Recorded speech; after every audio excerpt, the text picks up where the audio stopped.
Trick or Treat is an interesting movie. It's surprisingly compelling with its ideas, providing 4 twists to 4 stories that would be otherwise generic. But are the twists well done, or do we have another M. Night Shyamalan on our hands?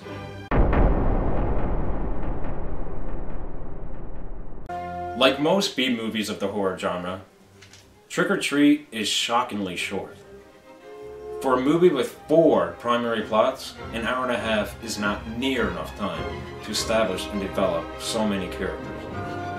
Luckily, Trick or Treat doesn't fail with the short amount of time that you'll spend with it. The stories are the stars of the show, and interestingly enough, it actually works on some level. Although we never get attached to any characters, I was still curious to learn how each story would unfold by the end. And here's where it all goes downhill. Twist behind every single story is completely underwhelming. In addition, every single one is quite predictable.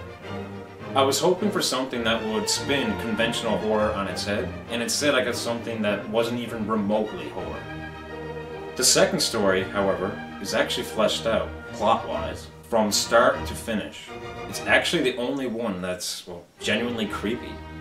Thankfully, none of the stories are particularly bland or boring. They're just not worth watching twice.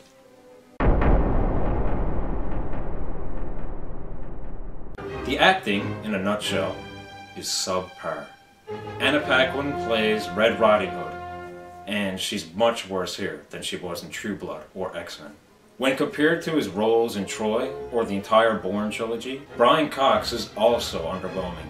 Many of the other actors and actresses in this movie are also like this, and it really takes away from the whole Trick or Treat experience. The acting is also very cheesy, but in their defense, they're only doing what they can with the script. Very little of it is believable, and instead, it's laughable.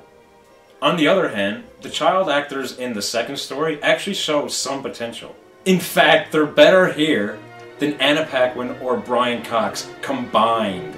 Overall, it's entertaining to watch these actors in action, and as long as you don't take this movie too seriously, the actors kind of grow on you. Then there's the costumes. This is vital to the film as a whole, due to, well, the Halloween theme. Thankfully, Trick or Treat delivers. Costumes are varied and utilized with care, such as Anna Paquin in her Little Red Riding Hood costume. One of the children wears nothing more than a potato sack, but it's surprisingly creepy. Trick or Treat's soundtrack is subtle, but also very dull. Nothing ever pops out and grabs your immediate attention. The colors, the lighting, and the comic book feel all push Trick or Treat in the right direction, but it's not quite there yet. It's generally visually stunning, and the audio is perfectly balanced. Furthermore, the Blu-ray quality is top-notch for a film of such a low budget. There are scattered bits of CGI, but they're handled very well. Nothing's lacking in the presentation as a whole.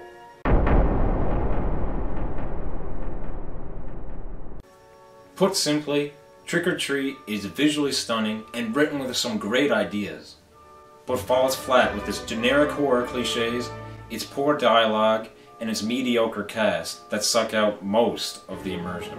It's only for the most dedicated fans, and while it's worth watching once, I can't really recommend it for your collection.